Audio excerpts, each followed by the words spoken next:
अरे वाह, ये तो बहुत ही सुंदर झुमके हैं जी। मैं कल ही अपनी साड़ी के साथ ये वाले झुमके पहनूंगी। हाँ, लेकिन मेरी बीवी से ज्यादा सुंदर नहीं। क्या आप भी।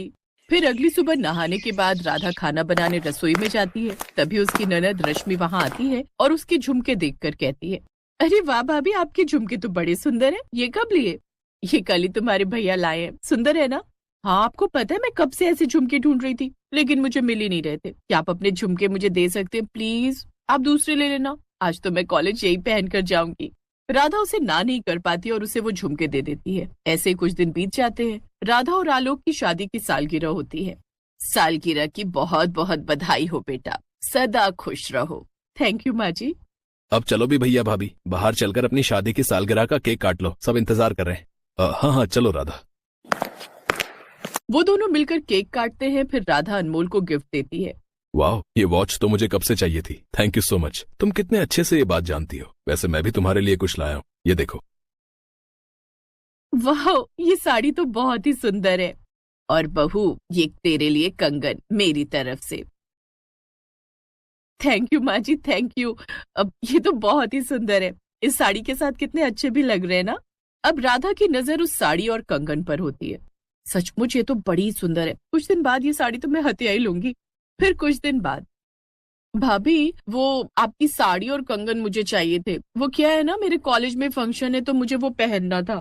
बेचारी राधा ने अभी तक वो साड़ी एक बार भी नहीं पहनी थी और फिर बड़ी भारी मन से वो साड़ी और कंगन उसे दे देती है। ऐसे ही कुछ दिन बीत जाते हैं। एक रोज राधा अपने मायके में 4 दिन रहने जाती है। फिर लौटते वक्त, ये ले बेटा, ये सूट तेरे लिए, इनमें से पसंद कर ले जो चाहिए, बाकी मैं दुकान वाले को लौटा दूंगी। हर बार कहती है, माँ ये सूट थोड़े हल्के रंग का है, इसका डिजाइन अच्छा नहीं है, इसीलिए दुकान वाले से कहकर ये सूट उठा लाई। अब इसमें से कोई 2 तू रख ले, बाकी मैं उसे वापस कर दूंगी। सास और ननद के लिए सूट मैंने पहले ही लाकर रख दिए हैं। ओह अच्छा, वैसे माँ मुझे ये वाला और ये वाला पसंद है, इन्हें मैं रख रही हूँ। राधा अब चल, देर हो रही है। अच्छा माँ, मैं चलती हूँ। आते रहना बेटा। राधा वो सूट लेकर ससुराल आ जाती है। बहू, तू जब से मायके गई है ना, मेरा तो दिल ही नहीं लग रहा। अच्छा किया अनमोल बेटा, तू इसे ले आया। लेकिन बहू, तू लेकर तो छोटा बैग गई थी, फिर इतना बड़ा बैग क्या भर कर ले आई?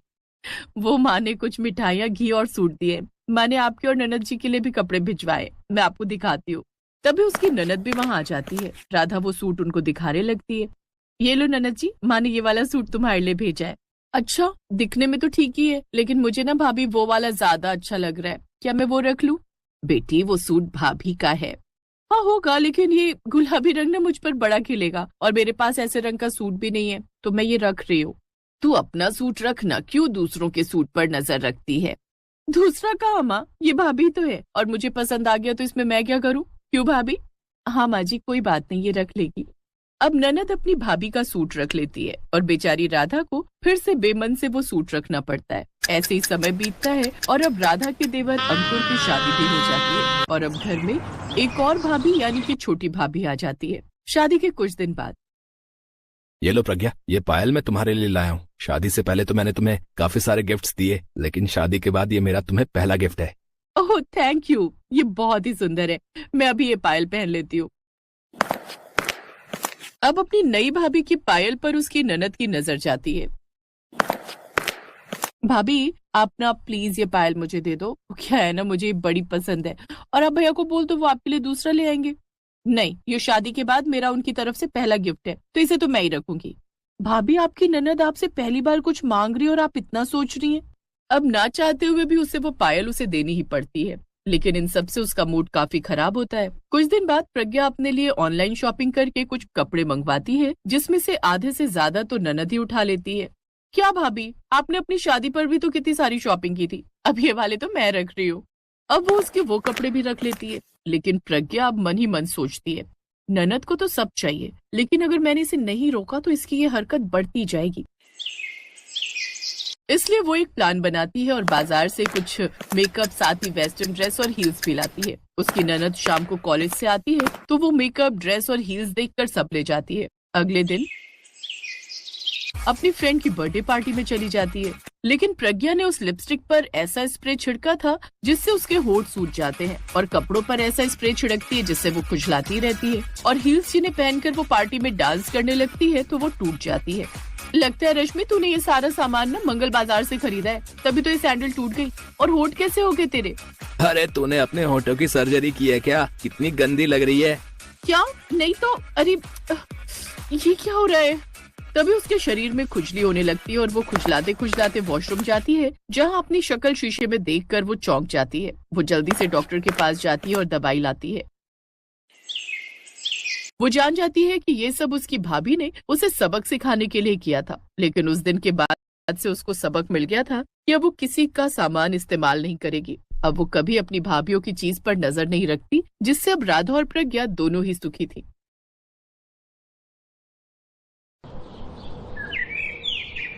अनुराधा और प्रिया का रिश्ता केवल ननद भाभी का नहीं बल्कि गहरी दोस्ती का भी था।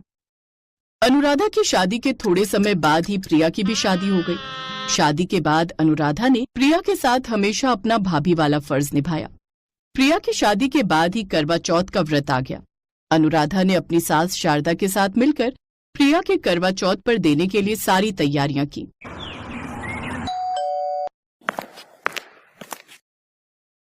अरे अनुराधा भाभी, माँ, आप दोनों। नमस्ते आंटी जी।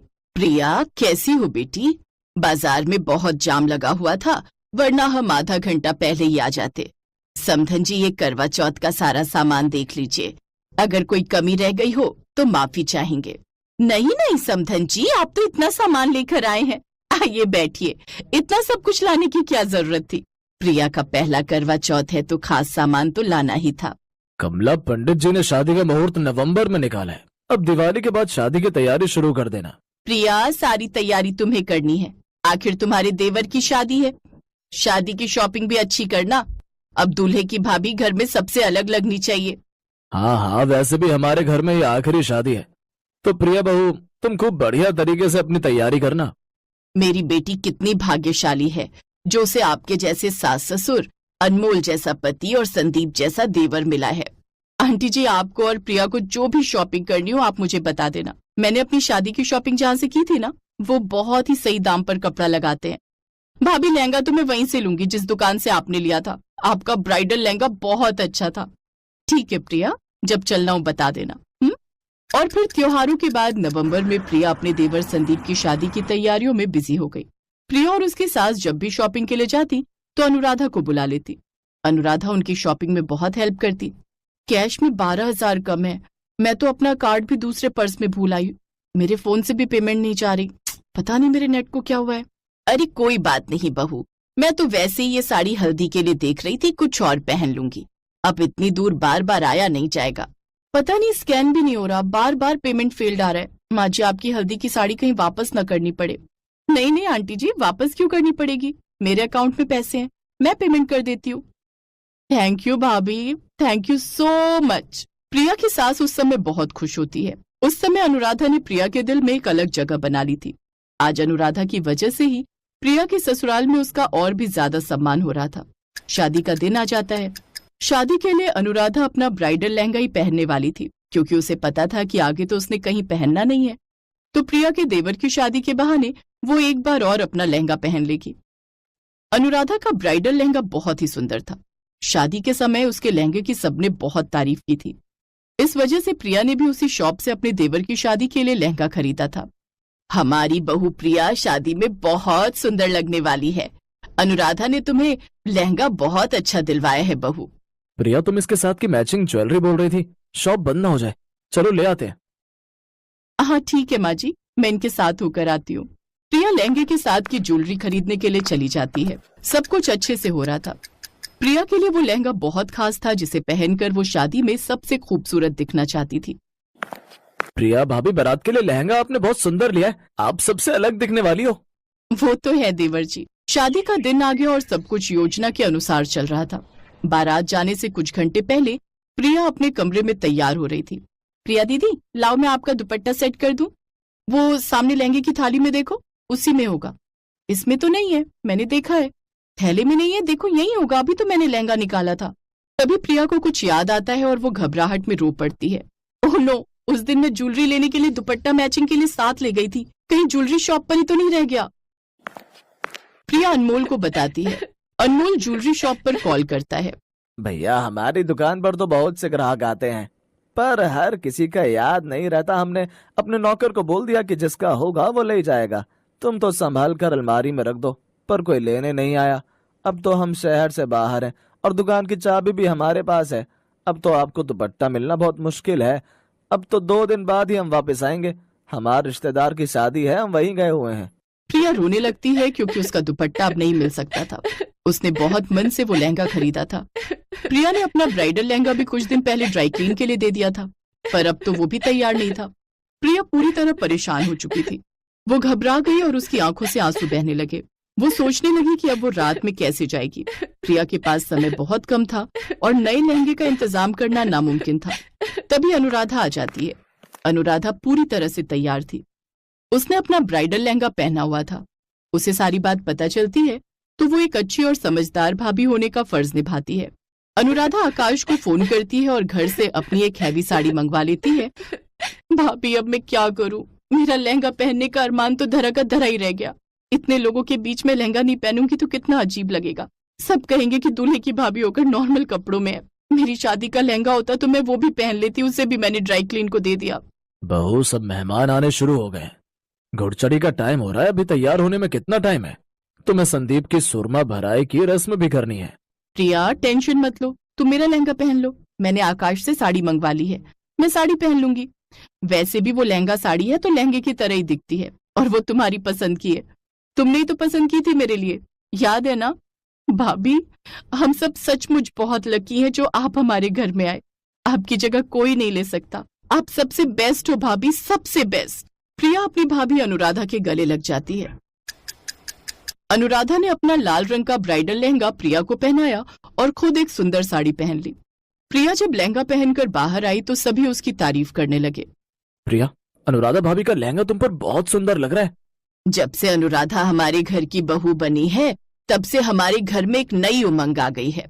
अनुराधा, तुम सबकी कितनी फिक्र करती हो, ये देखकर मुझे बहुत अच्छा लगता है। जीती रहो बहू, जीती रहो। अनुराधा ने प्रिया को गले लगाया और दोनों की आंखों में सच्चे रिश्ते की मिठास छलक आई। शादी का समारोह बहुत ही धूमधाम से संपन्न हुआ। प्रिया अपनी भाभी के लहंगे में